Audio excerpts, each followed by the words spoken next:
Okay. I wanted to make a quick recording talking about my philosophy, my new and improved philosophy. I've been thinking about it for honestly the past 4 years, almost 5 years, and I think I finally reached the apex. I know exactly what my philosophy is about, and I just wanted to record this video to just have it and just to have it be there, because I am writing a book on it. I've decided to write a book on it.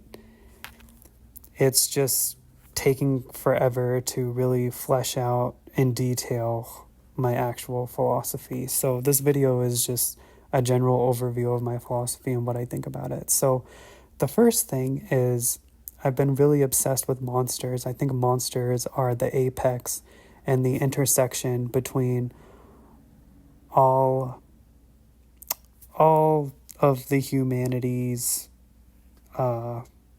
categories, because in the humanities you have anthropology, philosophy, psychology, literature, and within philosophy you have metaphysics, epistemology, ethics, politics, and aesthetics. I think monsters but monsters are at the heart of all of these things.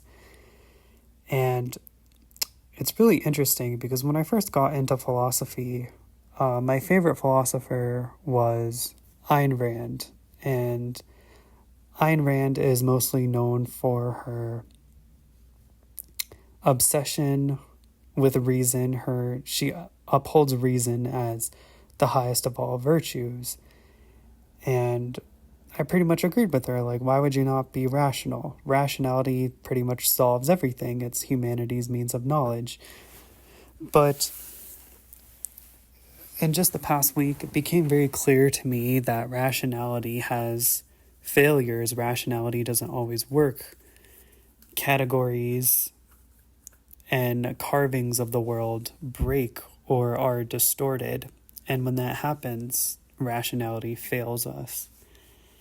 And I've just from studying monsters that this is when it really started to become clear to me, because what are monsters? Monsters are the symbol, they are the example, they are showing us what happens when rationality breaks down, when identities break down, when identities transform, and we don't know how to organize these identities in a way that generates real knowledge and real understanding of the world with our reason.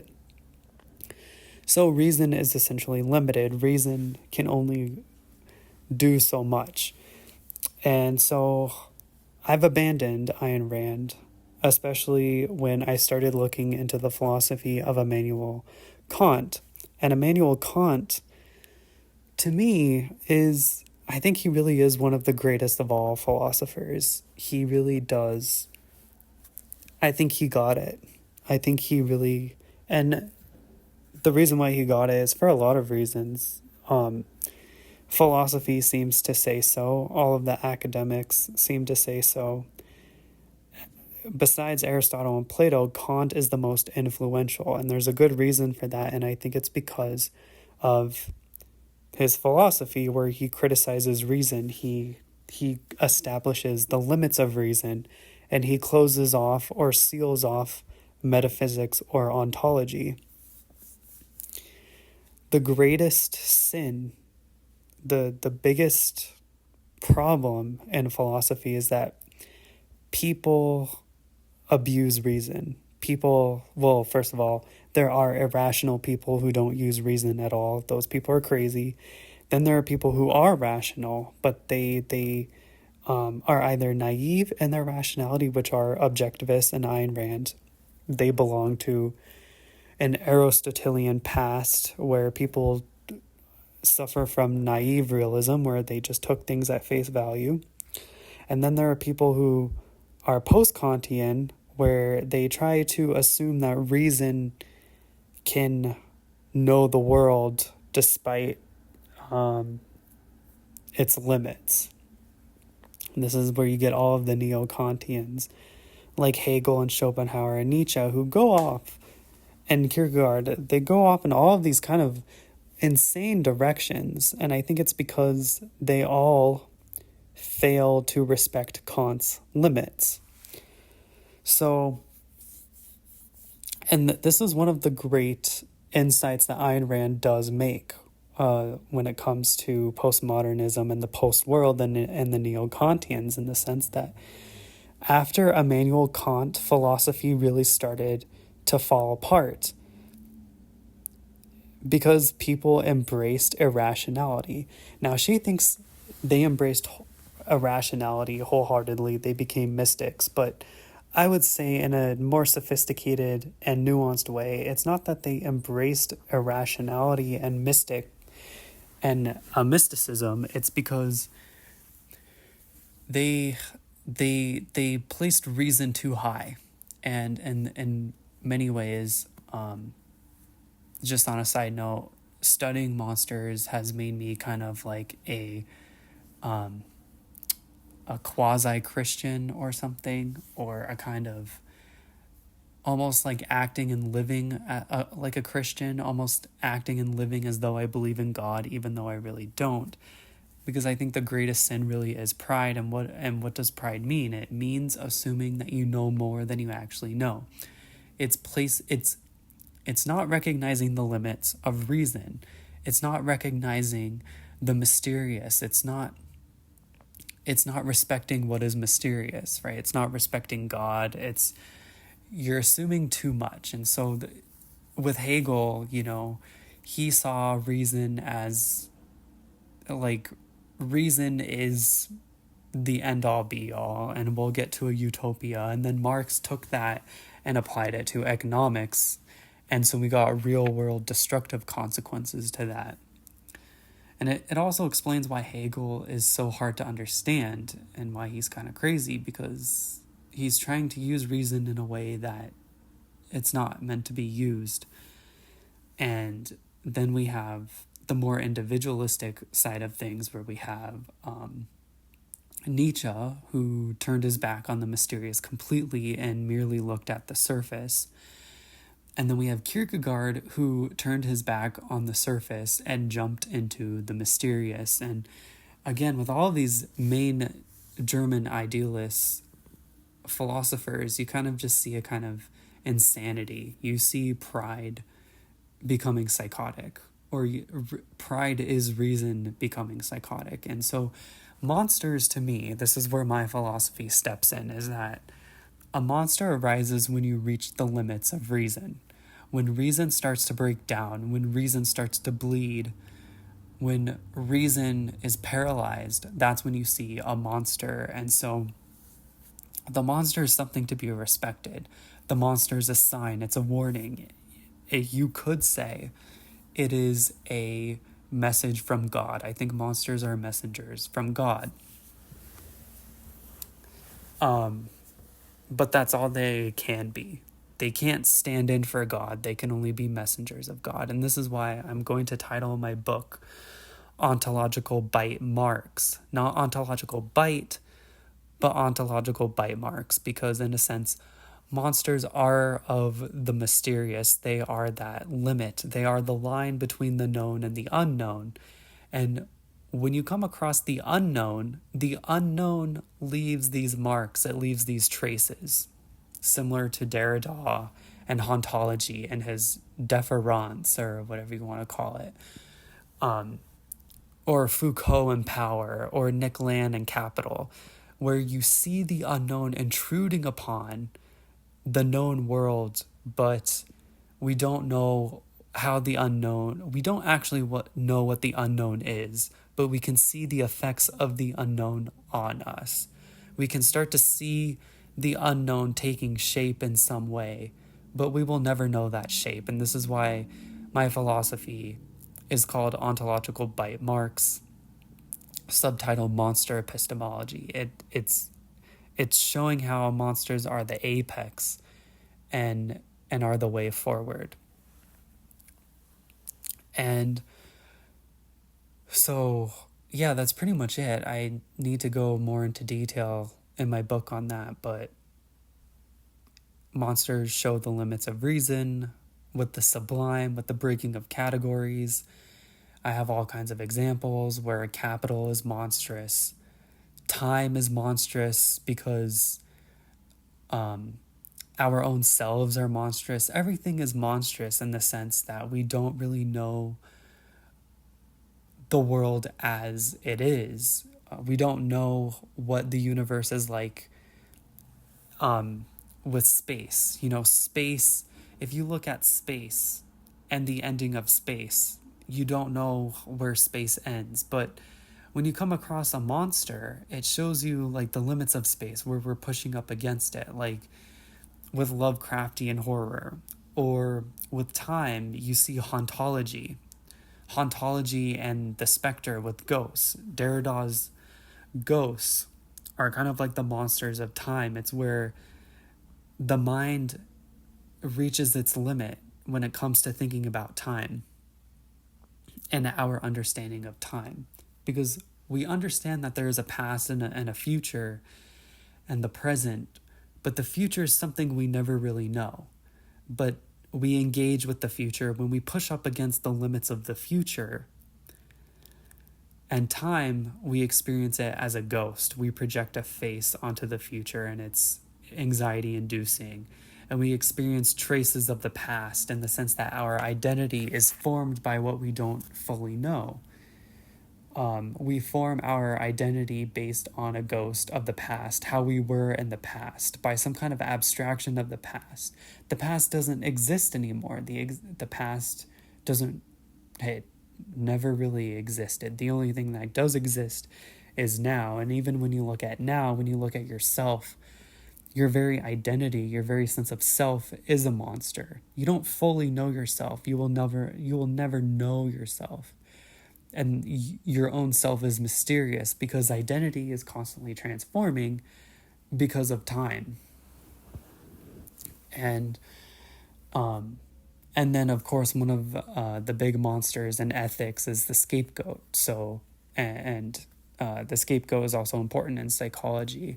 And narcissism plays a big role as well, because when identities break down, when we don't really know who we are, we can create the monster of narcissism, which is kind of like this abstract self, this false self that eats the true self. And it eats the true self because the true self doesn't really exist, or the true self is lacking. And so to make up for it, we create a monstrous identity to stand in for the true self.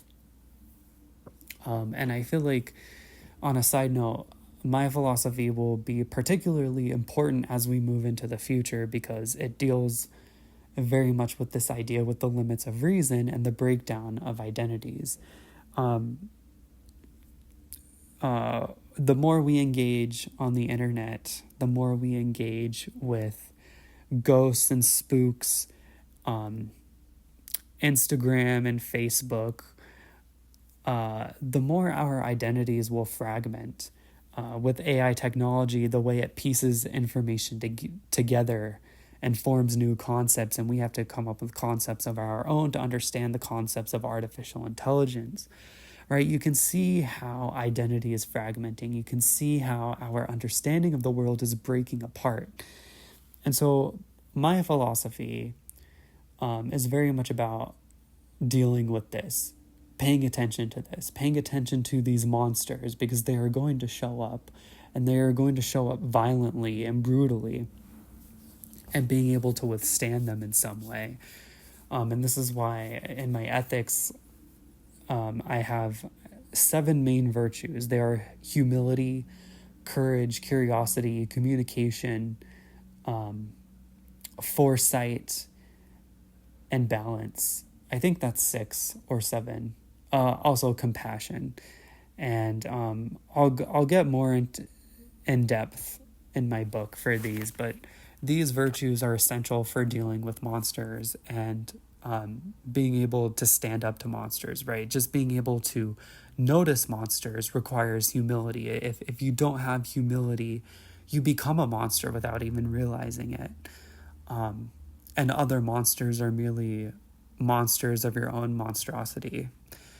And then foresight is being able to see monsters before they happen, being able to kind of predict the future, being able to predict the current world, or noticing how the current world will transform, what it will transform into before it actually transforms. And then you have compassion, because we all face monsters. We are all essentially suffering in the universe because we're constantly terrified and being pushed up against the limits of our own reason. So we must have compassion for ourselves and other people when we inevitably fail, but also compassion in the sense of respecting people and not devolving into more chaos when we will fail. We will fail.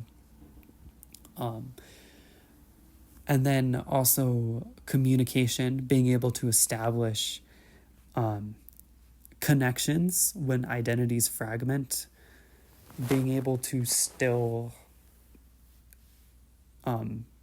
we can connect the knowledge of other people to our own knowledge with communication. And that's especially important because if there's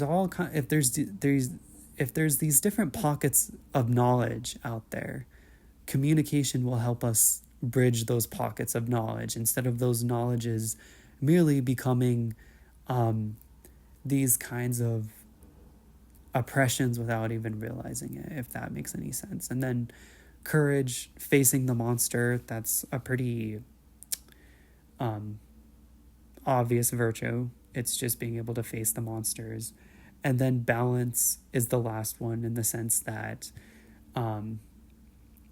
when identities fragment, you'll be able to still maintain your balance and not devolve into it. It's kind of like not becoming a monster yourself. Or in a sense, when you do become a monster, your monstrosity allows you to navigate the monstrosities of the other world. So it's balance to me is a kind of Taoism, an ability to flow with the flow of the universe. As the universe changes and as identities transform, you have a kind of meta identity that rides the transformation. And so then we get to politics and political ideologies. Politics is merely the kind of the concrete or the results of our own monstrosities. So if a political system isn't working, a monster will arise to show you that it's not working, and then you need to adapt and overcome it. But ultimately, the best political system out there is capitalism. And what's really interesting about capitalism compared to the other political systems is that other political systems would scapegoat other people. So if it was Marxism, it would scapegoat the bourgeoisie and the upper class. If it was Hegel, well, not even Hegel. I don't know what I'm talking about with Hegel. But like feudalism would scapegoat women and other races, other countries. Nationalism scapegoats other countries.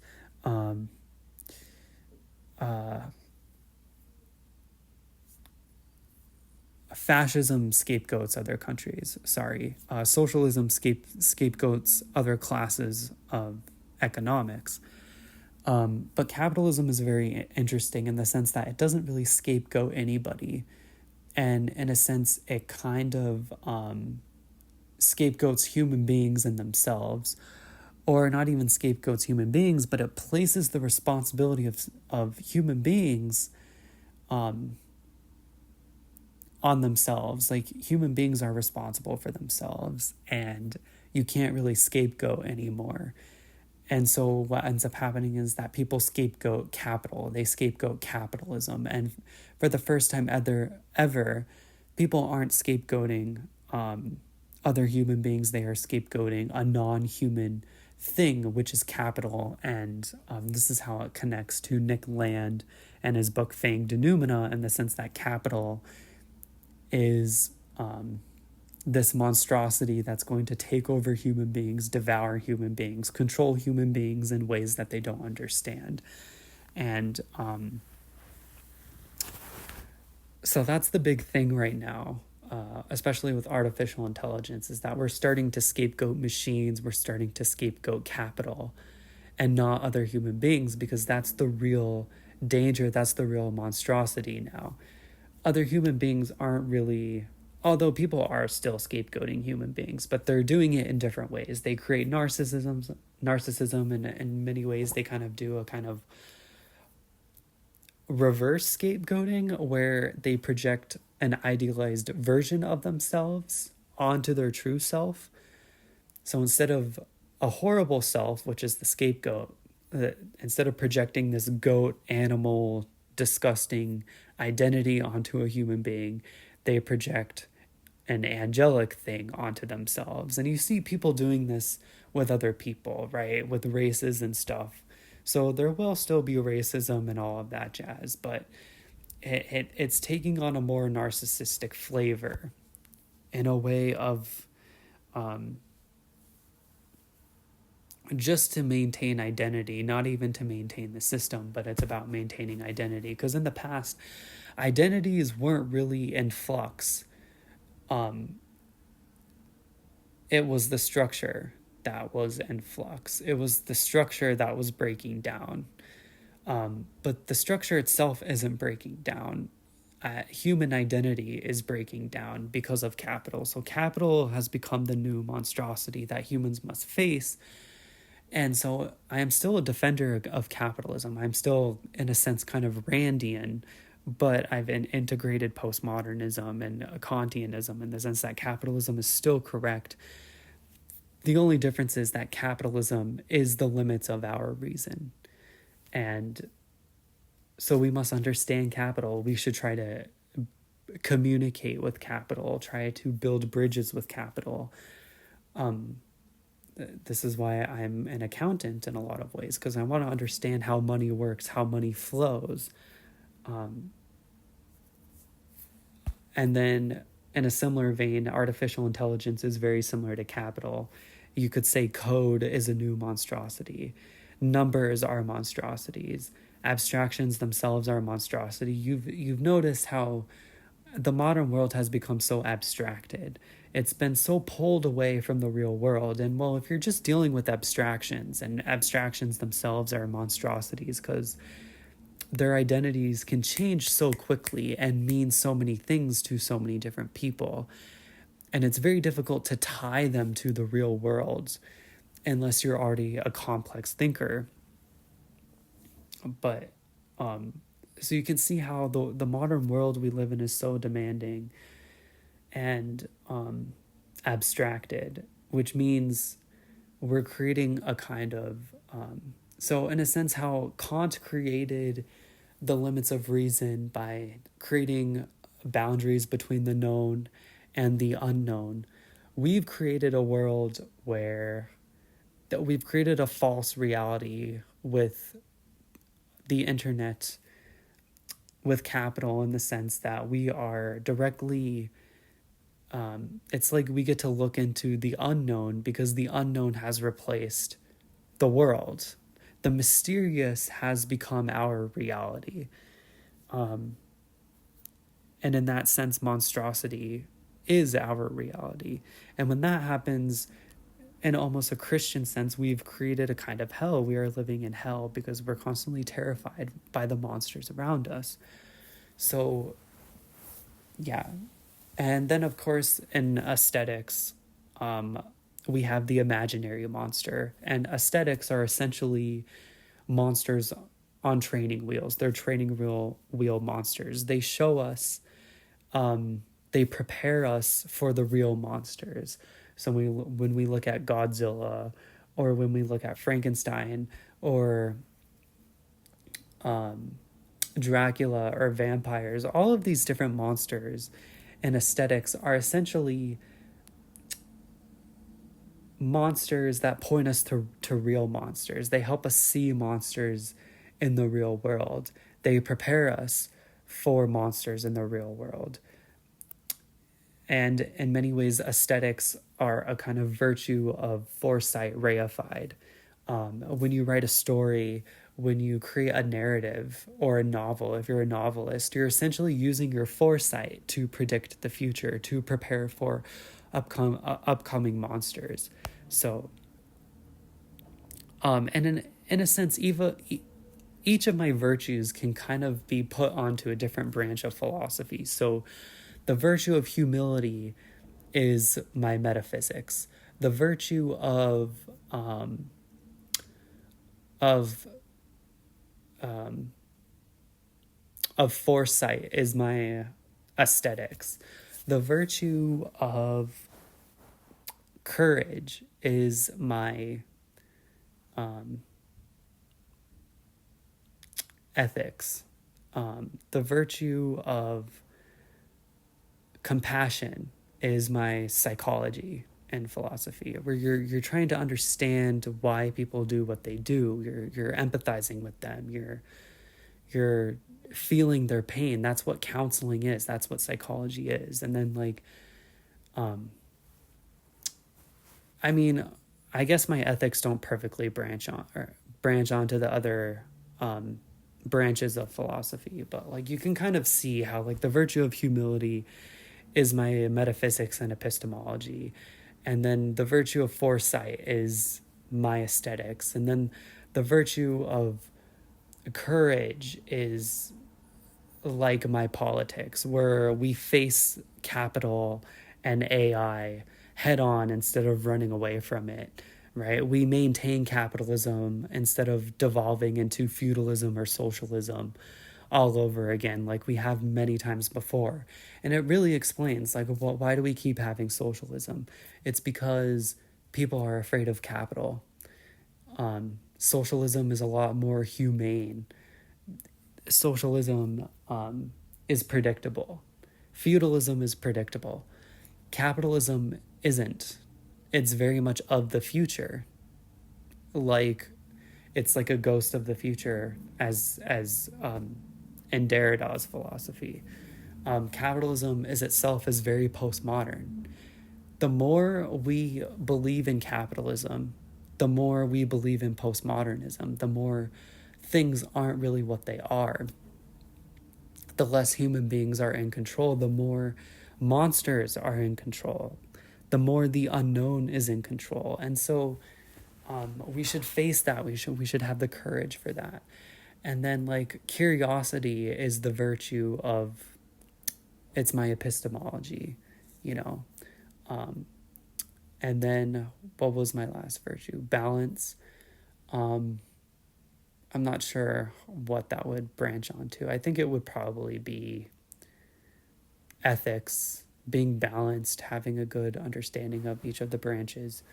But this is a very rough draft of my philosophy, and I'm just saying it out loud, train of thought. But I just wanted to capture it because I think it's really important, and I think, I don't know, it means a lot to me. It's something that I've always wanted to really create.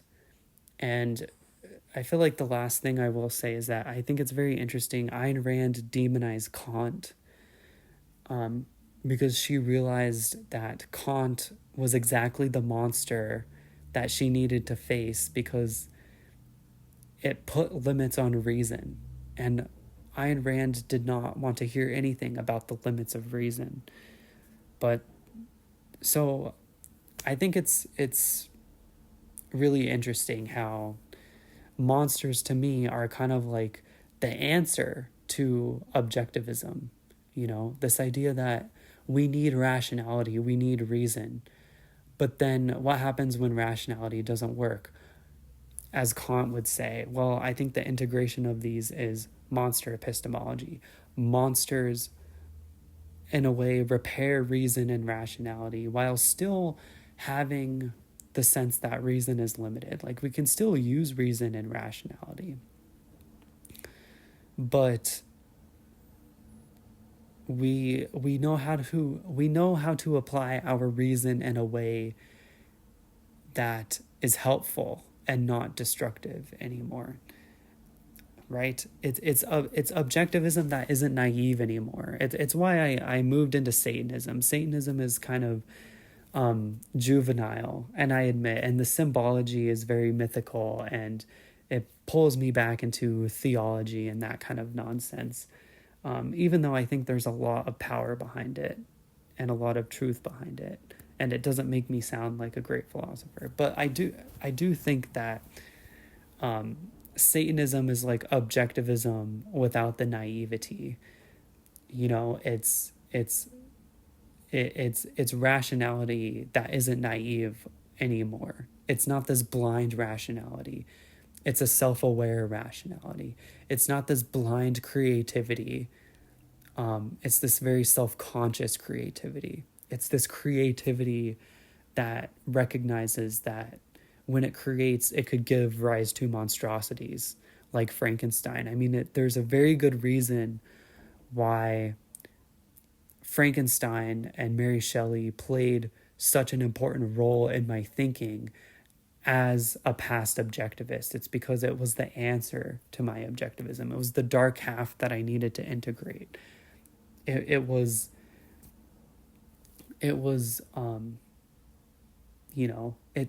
kind of this recognition that, like, when God threw Satan out for his pride, Satan is right. Satan himself, when he's thrown from heaven, is the angry adolescent objectivist, right? It's the 16-year-old who thinks he's smarter than everyone after he read Atlas Shrugged.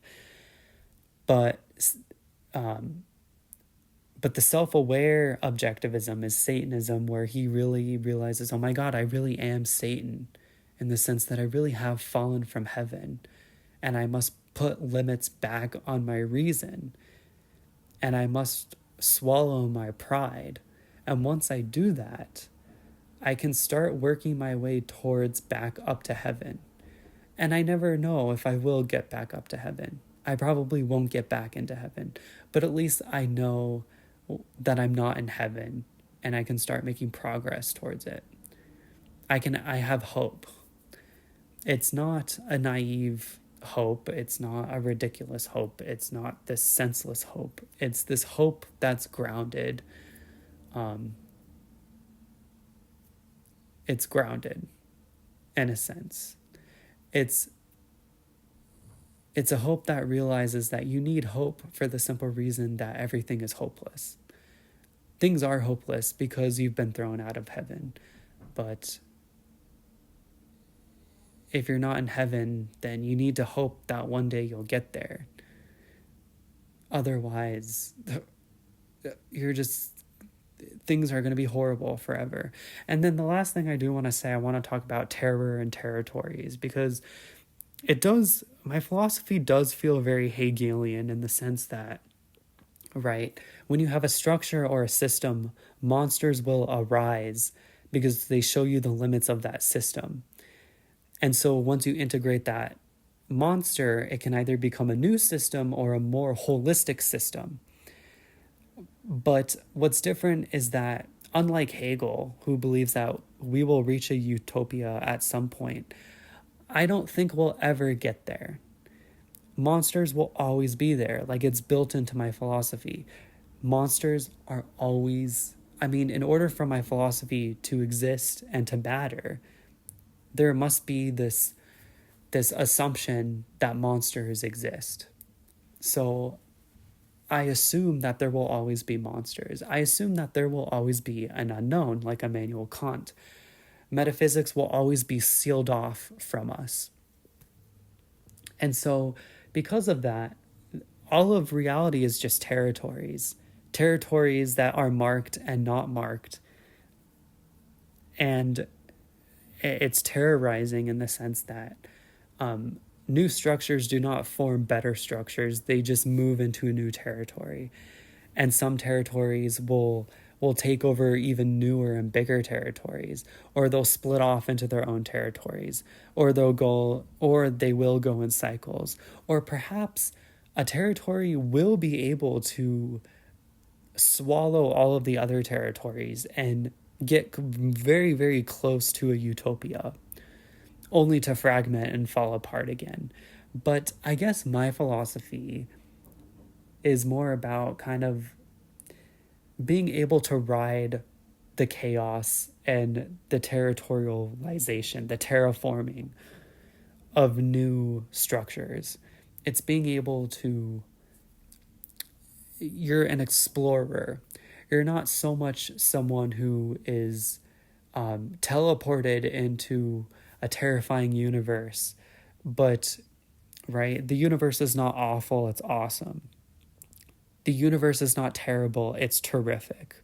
That is the big difference between Hegel and Kierkegaard and Nietzsche. It's this kind of being able to ride the wave, to be a surfer. You're essentially a surfer of the unknown. You're always surfing on top of it. You don't let it swallow you. You don't deny it. You don't run away from it. You don't jump into it. You're always riding on top of it. You're always kind of like, you're always just, you're above it. You just know how to ride it forward in this almost kind of Taoist way. It's kind of going back to Taoism. And that's essentially my philosophy. And you can see it reified in my own persona and the way I live my life. Like, my persona is a dragon. I wear a dragon persona. It has the colors black and white, and it has orange in the sense of, like, I have my pride. I have my reason, and my reason is constantly dividing and pushing up against the unknown, where there is what I know and there is what I don't know, and I am at the center of it. I am on that line. I am the monster walker. Literally and metaphorically. Like, I walk among monsters, but I am also a monster walker in the sense that I'm a walker who is a monster, for the very reason because I am on that line between light and dark. I am that surfer. To be a surfer requires monstrosity. And that's it.